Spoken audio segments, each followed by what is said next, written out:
Hello and welcome to the fourth episode of the Celtic Myths and Legends podcast.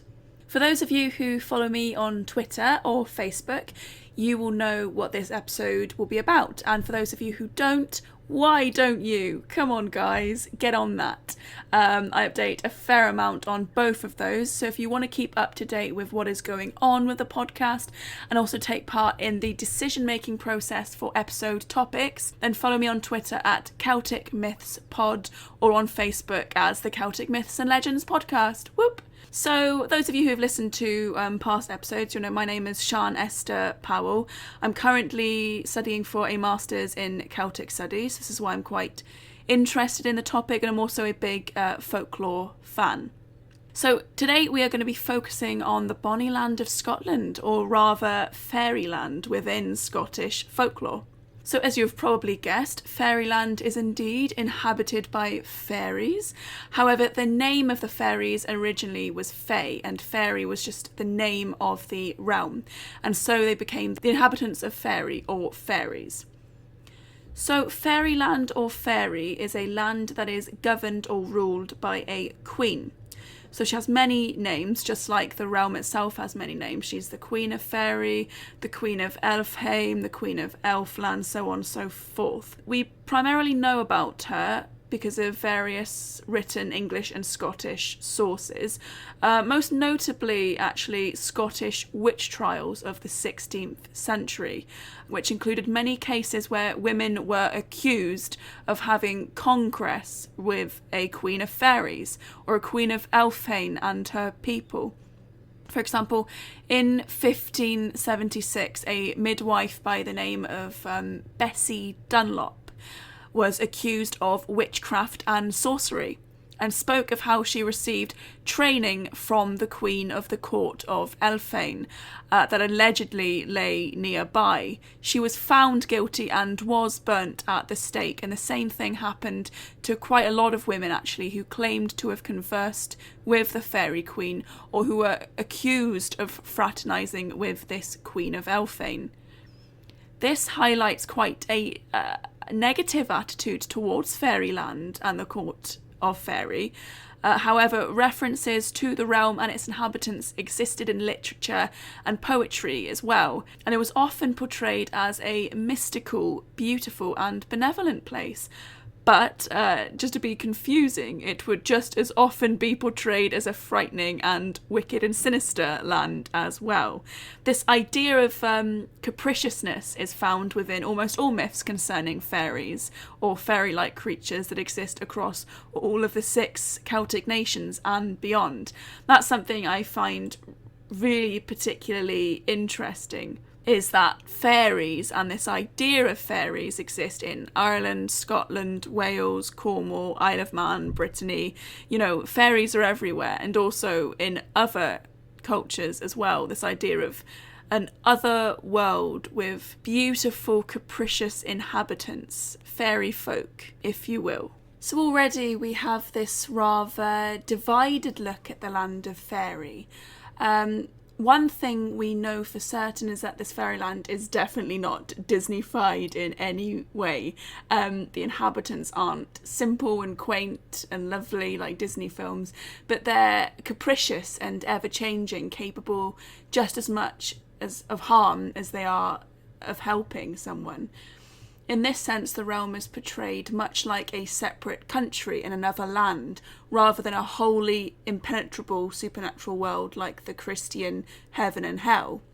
The idea of an other world exists also in Welsh and Irish mythology, with the lands having their own societal structures and orders.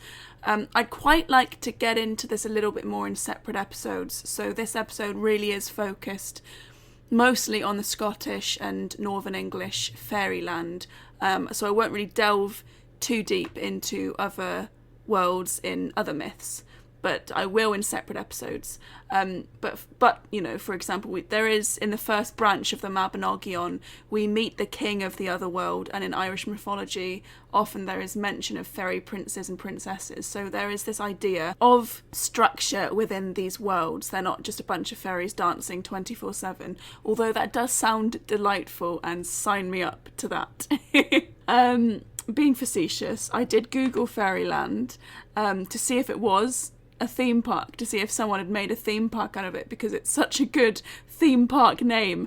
And there is a theme park called Fairyland in Oakland, America, and it looks really lovely.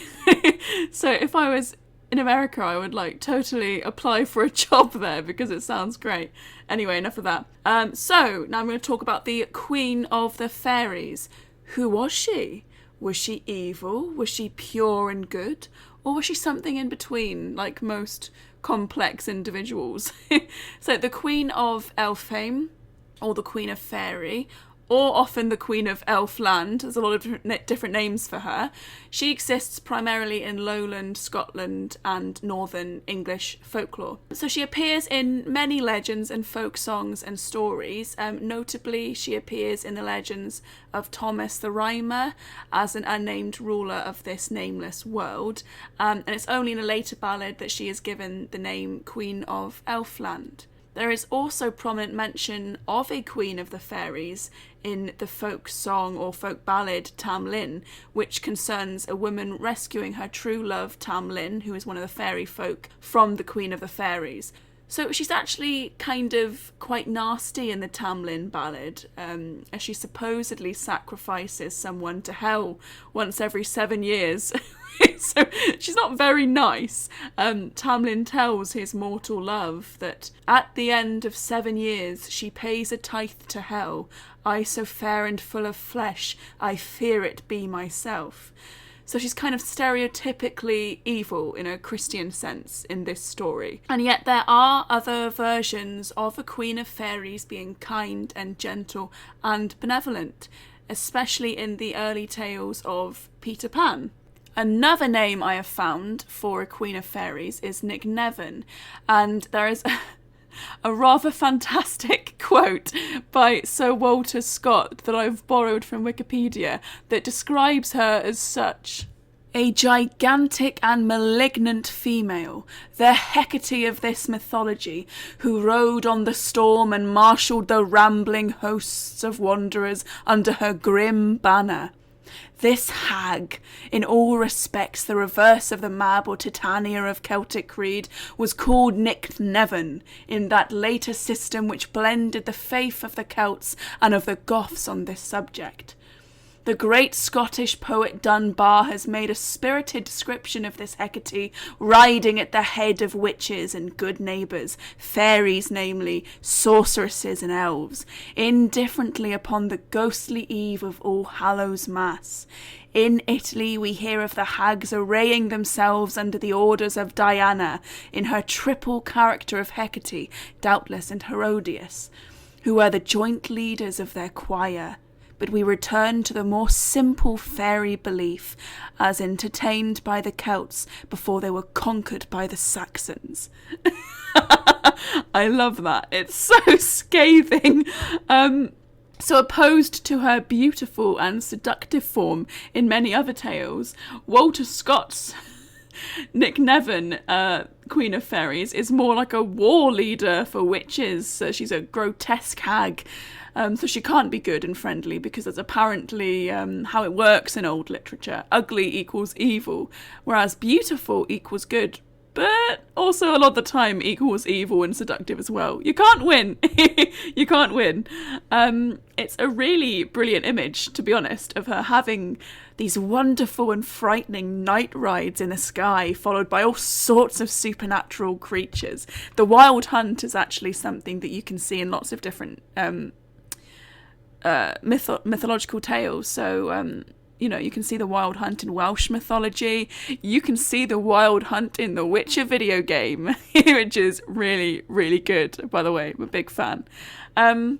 So this idea of different creatures and order and societal structures brings me to the Courts of Faerie. Now, I love this. You have these two separate courts of Faerie, light fairies and dark fairies. The Seelie Court are the former, and there are tales of them helping humans by warning them of certain things, like, hey, just to let you know, 2 weeks ago, I don't know if you know this, you probably don't know this, okay. 2 weeks ago, you did sort of accidentally desecrate that ancient fairy mound. Yep. It was quite sacred. Yeah, you might want to remedy that. Yeah, we're a bit annoyed. Okay, thanks, bye. Okay. So there you go. And they also respond well to human kindness. So, there you have it. If you meet a fairy at twilight, which was the typical time to meet a Seelie Court fairy, then be nice to them. Give them a bit of your bread or a bit of that wedge of cheese you're carrying around. Sing them a jolly song. If they're in a spot of bother, lend them a hand. All the things a nice, decent human person would do for someone in need, right? Okay. However, much like a lot of other fairies in different mythology, like the Tylwyth Teg in Welsh mythology and the Aeschi in Irish mythology, these fairies are capricious. I'm going to say that word a lot. These fairies are capricious. They're not purely good. They're not purely bad. So even in the Seelie Court, they like to play pranks on human beings. And because they're the Seelie Court, they forget sorrows really quickly. They're quite light-hearted. So even if they play a prank on you, they sort of forget about it really quickly because it doesn't mean that much to them. They weren't being malicious about it. It was just a prank. Other names for the Seelie Court are the Shining Throne or the Golden Ones and the Summer Court. I love that. The Summer Court. That's really lovely. And then we have the Unseelie Court. Are these fairies totally, completely Disney evil? No. But they're not really all that nice either. The Unseelie Court consists of the dark fairies. So, unlike the Seelie Court, who, if they are going to assault you, it's going to be because you did actually insult them. The Unseelie Court doesn't really need an insult to, start beating you or carrying you through the air or making you do things like shoot at cattle. They'll just do that for the fun of it because, they're not very nice. They will assault travellers. They will jump out at you at night and sort of frighten you and do all sorts of nasty things like that. But guess what? These fairies are capricious. Yes, these fairies are capricious. So just like the beings of the Seelie Court are not completely pure and benevolent all the time, neither are the fairies of the Unseelie Court always malicious and evil. It's not always the case. Unseelie fairies can be friendly and fond of a certain human if that human is viewed as respectful towards them. Again, be nice to who you come across on dark lanes. Actually, God, that sounds awful. Maybe just run if you see someone on a dark lane. Doesn't matter if they're a fairy or not. So a lot of the time, the common characters in Unseelie Courts were things like bogies and boggles and boggarts and lots of things beginning with B, essentially. So the division of Seelie and Unseelie spirits or fairies into these different courts is quite like the elves in Norse mythology when you have light and dark elves. So it doesn't really mean that one is good and one is evil. They're a little bit more complex than that, and that's why I like them so much and find them very interesting, because you have to ask yourself, why are there distinctions in the first place then if they are quite similar in a way? But I also do like that there is nuance there. They're not just, I'm from the Seelie Court, I'm morally pure and good. I'm from the Unseelie Court, I'm going to punch passers-by in the face. It's not quite like that. And like I said, much like the Tylwyth Teg and the Aeschi, these fairies are capricious.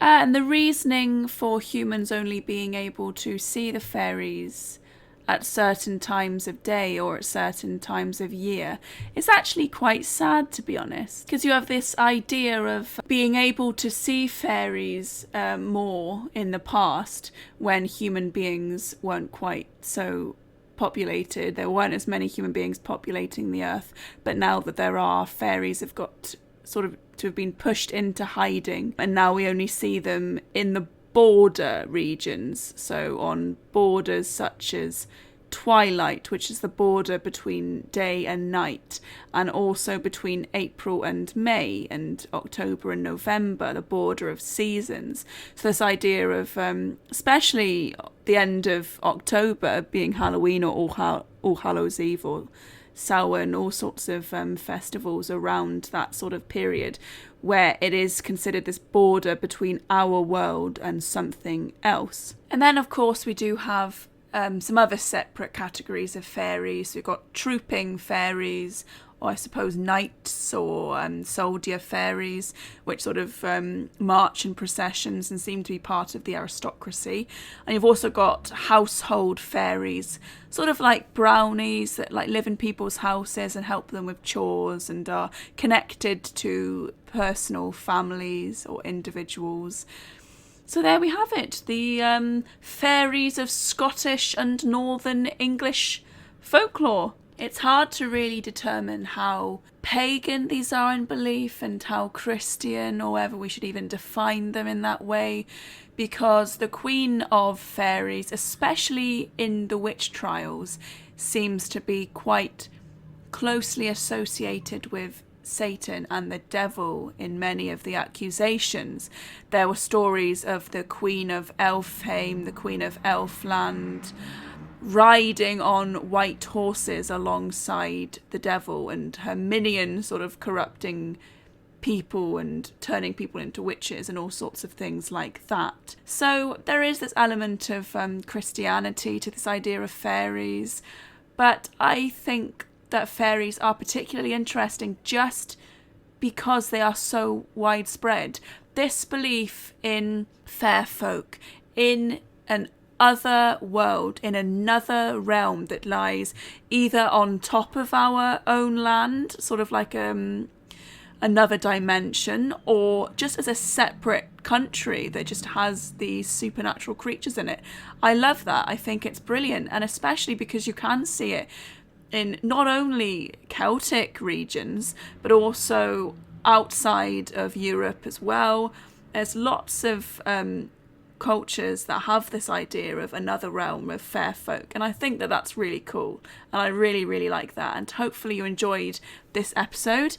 It's been a little bit shorter than some of the previous episodes. I might record another very short episode because because of the price plan I'm on at the moment. I'm only allotted about half an hour a month. So sometimes I would really like to delve in a little bit deeper into certain topics and record a much longer episode. This episode prior to this one, The Voyage of Mael Duin, actually took me ages to edit because I had recorded a lot more than what the episode showed. So I had to cut down half an hour, maybe more from that episode. I really had to just cut off loads of it. So it was a little bit messy. So if anyone noticed that, I'm very sorry. I just want to say a big thank you to anyone that's followed me on Twitter and Facebook, and also to anyone who sent me a message via email. I really enjoy that. I've had a couple people now send me emails, and I think that's really lovely. So if you want to send me an email, it's at celticmythspodcast@outlook.com. So that would be really lovely if you wanted to send me an email on that. Because this episode was so short, I feel like I have somehow insulted Scotland and Scottish people, so I might do a very quick episode on Selkies, because lots of people really did want an episode on Selkies, and I love Selkies. And I don't know if I'll have a half-hour episode for one, but I might have a little 10-minute episode where I sort of run through what Selkies are, just to sort of get to that half-hour mark that I'm allotted.